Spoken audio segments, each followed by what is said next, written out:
Bertemu kembali rentasan berita edisi 685, saya Zawazi Yusof dan antara paparan utama. Pemecatan pemimpin bersatu tidak sah. Menghitam balak hutan simpan ulu muda, mengapa tidak wajar? Takbir Malaikat Rozaimi cabar Mukhtar berdialog. Netizen seberang, Menteri Pengangkutan beri 58 juta ringgit kepada TARUC.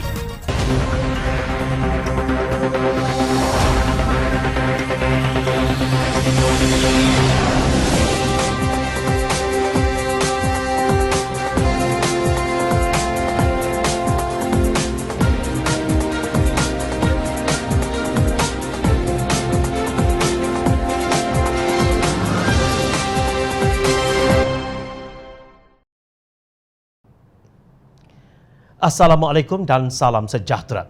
Semakin bercelaru nampaknya Bersatu selepas 5 orang anggota kanannya duduk bersama pembangkang dalam sesi parlimen singkat pada 18 Mei lalu.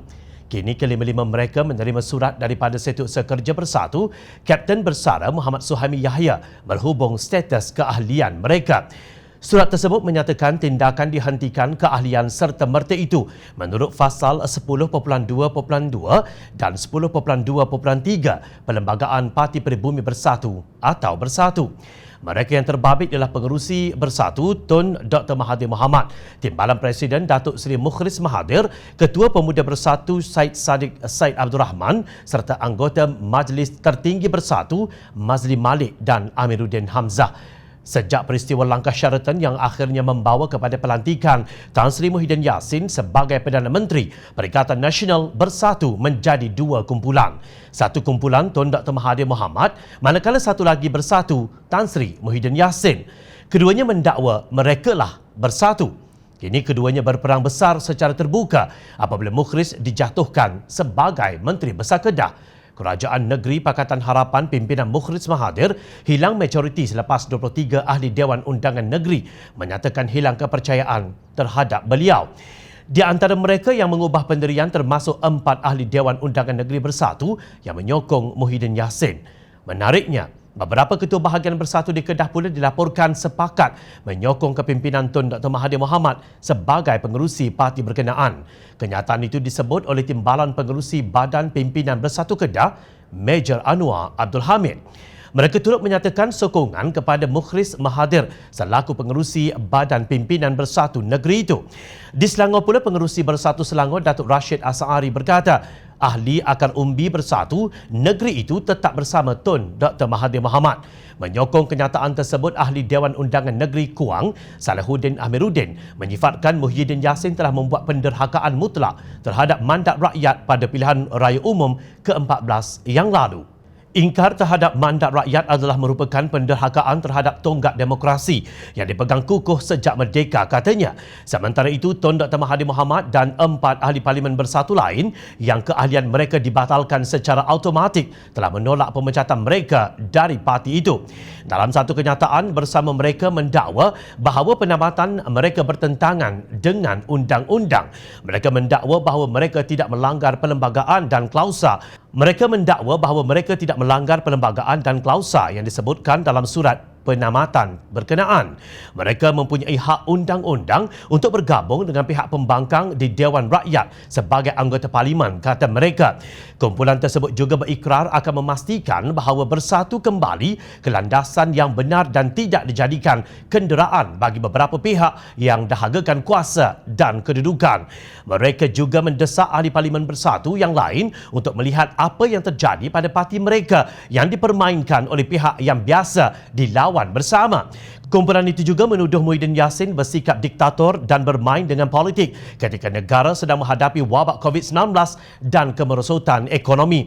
Mereka juga mendakwa Muhyiddin menghentikan keahlian mereka kerana takut menghadapi pemilihan parti yang akan datang dan kehilangan kedudukannya sebagai Perdana Menteri. Dalam satu perkembangan yang berkaitan, Setiausaha Kerja Bersatu, Muhammad Suhaimi pula dipecat oleh Setiausaha Agong Bersatu, Datuk Marzuki Yahya. Begitulah perjuangan Bersatu Tun Dr. Mahathir melawan Bersatu Muhyiddin Yassin yang rakus untuk berkuasa tanpa mempedulikan mandat rakyat. Itulah akibatnya apabila bersekongkol dengan gerombolan yang pernah digelar pencuri oleh Muhyiddin sendiri. Rupanya kawasan pembalakan yang menjadi idaman Menteri Besar Kedah yang baharu terletak di hutan simpan Ulu Muda. Kawasan itu merangkumi seluas 100,000 hektar yang kaya dengan hidupan flora dan fauna dengan lebih 100 spesies mamalia dan 50 spesies reptilia. Hutan simpan Ulu Muda juga membekalkan kira-kira 96% air mentah untuk Kedah, 70% untuk Perlis dan lebih 80% kepada Pulau Pinang bagi tujuan kegunaan domestik, pertanian dan perindustrian.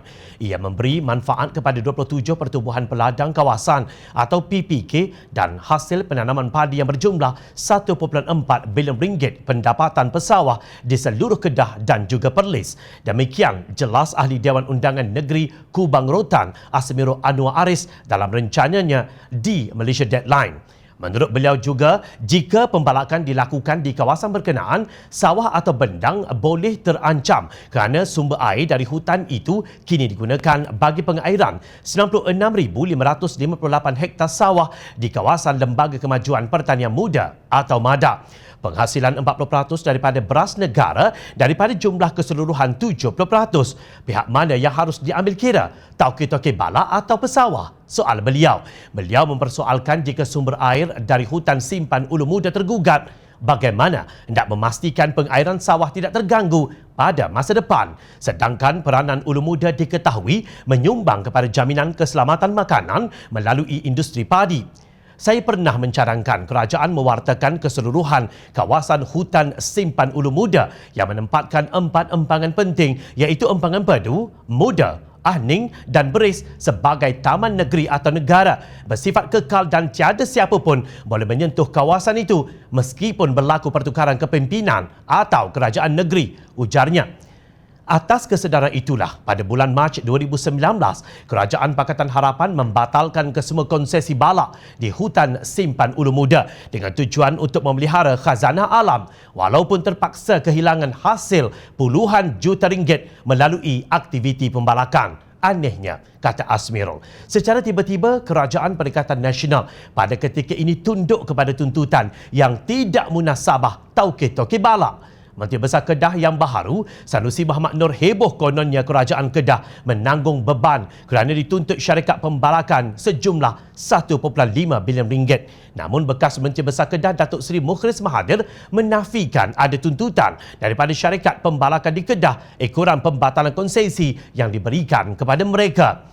Kata Mukhris, angka sebanyak 1.5 bilion itu sengaja direka-reka dengan tujuan tertentu untuk memburukkan Kerajaan Pakatan Harapan pimpinannya. Dalam wawancara bersama Dr. Ismail Saleh pada malam Khamis lalu, Mukhris menjelaskan syarikat yang terbabit telah bersetuju dengan penyelesaian yang dibuat. Apa pula jawapan Sanusi nanti? Rakyat mahu melihat syarikat pembalakan mana yang kononnya mahu membuat tuntutan seperti yang disebut oleh beliau. Kegagalan beliau berbuat demikian akan menyalahkan kebejatan Kerajaan Perikatan Nasional yang tidak peka dalam pemeliharaan alam sekitar. Walaupun Menteri Alam Sekitar Datuk Tuan Ibrahim Tuan Man dari parti yang sama dengan Sanusi. Jika beliau gagal berbuat demikian, jelas beliau berbohong. Dan mengapa isu tuntutan itu ditimbulkan? Mungkin kerana ingin menghalalkan supaya pembalakan di kawasan dibekukan itu dibuka kembali. Terhimpit sangatkah kerajaan negeri sekarang ini sehingga dilihat tiada jalan pintu keluar yang lain?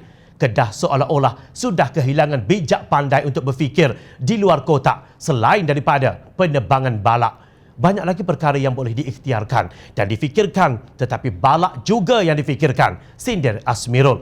Inikah cara pemerintahan PAS menyelamatkan negara Malaysia? Allah Subhanahu Wa Taala berfirman dalam surah Al-Qasas ayat 77, terjemahannya, dan tuntutlah dengan harta kekayaan yang telah dikurniakan Allah kepadamu akan pahala dan kebahagiaan hari akhirat, dan janganlah engkau melupakan kebahagiaanmu, yang ini keperluan dan bekalanmu dari dunia, dan berbuat baiklah kepada hamba-hamba Allah sebagaimana Allah berbuat baik kepada kamu dengan pemberian nikmatnya yang melimpah ruah, dan janganlah engkau melakukan kerosakan di muka bumi. Sesungguhnya Allah tidak suka kepada orang yang berbuat kerosakan.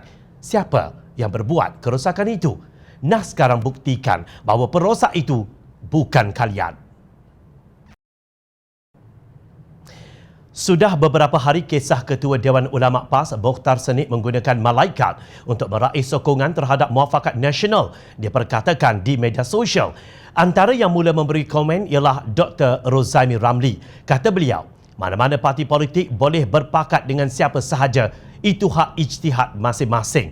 Tetapi dakwaan ustaz ini, pakatan parti beliau membuatkan malaikat di langit pun melaungkan takbir sehingga bergema ke seluruh penjuru alam ini bagi saya melampau. Benda-benda gaib begini janganlah dibawa main dalam politik kepartian. Saya bimbang nanti ahli politik lawan pula guna nama malaikat untuk ijtihad mereka. Akhirnya nama malaikat menjadi mainan orang politik. Moga kawan-kawan dalam PAS dan UMNO dapat menegur ustaz ini. Jika teruja berpakat pun berpada-padalah. Jangan didakwa benda-benda gaib yang terlalu spesifik tanpa panduan wahyu. Sudah pasti apa yang ditulis oleh Mokhtar Senik dan Rozaimi Ramli sampai ke atas meja Menteri Agama di Jabatan Perdana Menteri Datuk Dr. Zulkifli Al-Bakri dan semua mufti di Malaysia. Namun bagai tikus jatuh ke beras. Rakyat Malaysia tidak mendengar apa-apa komen daripada mereka. Jauh sekali fatwa. Sebenarnya apa kata Mokhtar Senik? Kata beliau, Muafakat Nasional MN adalah sebuah nama dan kesepakatan yang cukup berkat. Piagam yang mencantumkan dua hati yang retak bercantum semula. Dua hati yang berjauhan kembali bertaut. Sebuah kesepakatan yang membuat malaikat di langit melaungkan takbir sehingga bergema ke seluruh penjuru alam. Sebuah amal yang sangat diredai dan disukai Allah dan orang-orang beriman yang cintakan persaudaraan dan kasih sayang. Dua hati itu ialah hati PAS dan hati UMNO yang dipenuhi golongan kleptokrat yang diiktiraf dunia termasuk Singapura dan Amerika Syarikat. Ini kerana wang 1MDB sebanyak 972 juta dolar Amerika bersamaan 2.973 bilion ringgit telah dimasukkan ke dalam akaun peribadi milik bekas Perdana Menteri dan juga pemimpin UMNO Barisan Nasional Datuk Seri Najib Razak. Transaksi keuangan berkenaan berasal dari tiga syarikat iaitu Good Star, Aba dan Tanor yang berjaya dijejak Polis Diraja Malaysia, kata Timbalan Ketua Polis Negara Tan Sri Nur Rashid Ibrahim. Menurut beliau, polis juga mengenal pasti seramai lebih 50 individu termasuk ahli politik dari dalam dan luar negara turut menerima wang yang diseleweng daripada 1MDB lapor bernama 13 September 2018. Suruhanjaya Pencegahan Rasuah Malaysia SPRM juga sudah mengeluarkan senarai penerima yang dipercayai berasal dari 1MDB. Itulah pihak pasangan PAS dan Muafakat Nasional yang dibanggakan oleh Mokhtar sehingga kononnya menggetarkan hati syaitan. Itu adalah kerana MN adalah persaudaraan muslimin yang seagama dibangunkan atas kecintaan kepada agama, bangsa dan negara. Apalagi yang lebih mulia selain berkasih sayang kerana Allah bersetia janji untuk membela dan menolong agama Allah, kata Mokhtar. Beliau langsung tidak menyebut bahawa Muafakat Nasional telah menebuk atap kerajaan yang sah dan menumbangkannya bersama orang kafir dalam MCA dan MIC selain beberapa parti di Sabah dan Sarawak. Apabila ditegur oleh Rozaimi, beliau sentap lalu terus menjawab dengan bahasa kesat. Saya penuh yakin kerjasama PAS dan UMNO antaranya adalah kerana agama. Kalau saya tak yakin kerjasama ini kerana agama dan disukai Allah dan para malaikatnya, buat apa saya tunggu lagi dalam MN? Itu bodoh namanya. Cukuplah Ustaz. Orang lain pun cari makan juga. Tapi tidak sampai terjelir ke sana dan terjelir ke sini menjilat sisa-sisa dunia. Mokhtar kemudiannya dijemput untuk berdialog bersama Rozaimi melalui sindiran balas pensyarah tersebut. Dialog ini bukan untuk cari makan sambil terjelir lidah sana-sini, tetapi untuk merungkai isu agama dan adab menulis. Ini bukan isu antara PN dan PH, kata Rozaimi Ramli. Hairan, mengapa para agamawan membiarkan sahaja orang yang digelar ulama oleh pengikutnya ini berkeliaran menyesatkan ummah? Elok jika dialog ini dibuat secara terbuka di televisyen Malaysia. Biar rakyat tahu siapa sebenarnya yang sana sini terjelir lidahnya.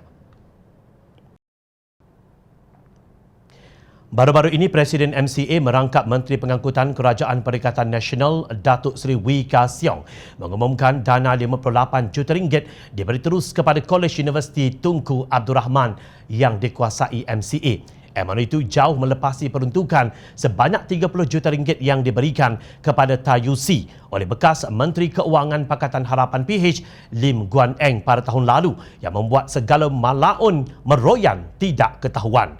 Jom Channel mendapati pada kali ini para netizens berang dengan peruntukan tersebut. Tetapi adakah mereka ada alasan untuk mengamuk dalam media sosial? Jom kita baca apa kata mereka. PH kasih 2 juta ringgit sekolah swasta Cina. PN bagi 58 juta ringgit sekolah swasta Cina. Tahniah Cina Komunis MCA kerana berjaya membiolkan Melayu UMNO PAS.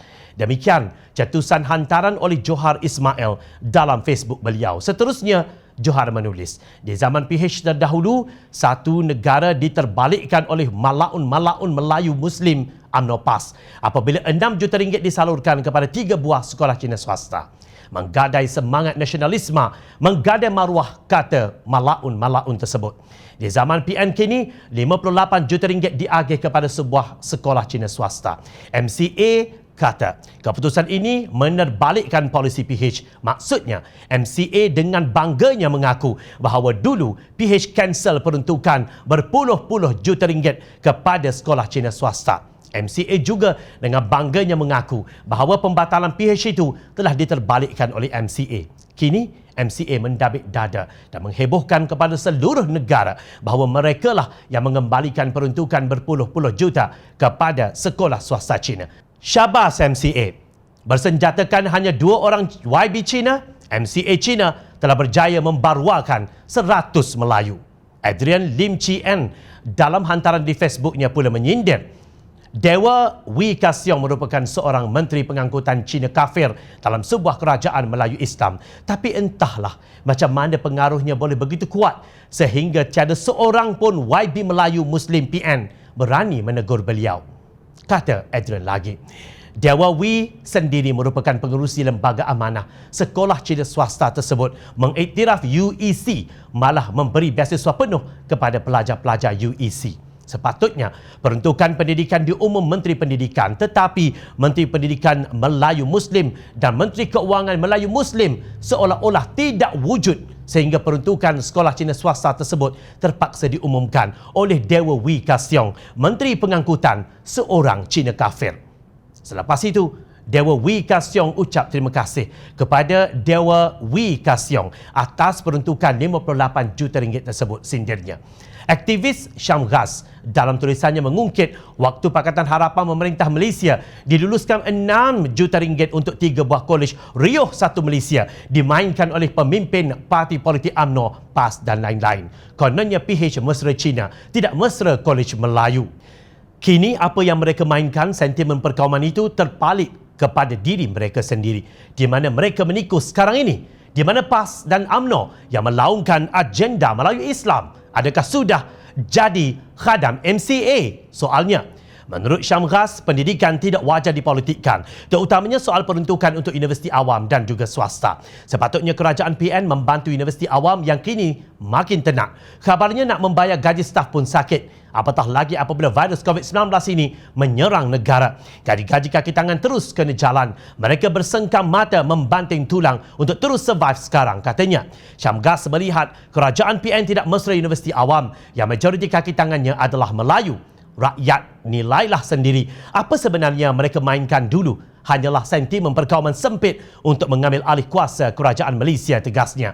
Dengan kebejatan ini amat menghairankan bagaimana ulama PAS Mokhtar Senik boleh berfikir bahawa malaikat di langit melaungkan takbir sehingga bergema ke seluruh penjuru alam kerana menyambut kelahiran muafakat nasional yang kini melahirkan Perikatan Nasional. Islam tidak menyokong perkauman, rakyat memerhati.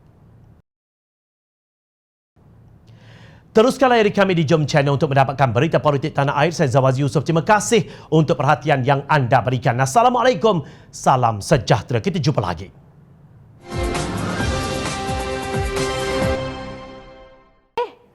Hai! Jangan lupa klik kanan untuk rentasan berita, klik kiri untuk keratan berita. Dan jangan lupa untuk subscribe kami tau.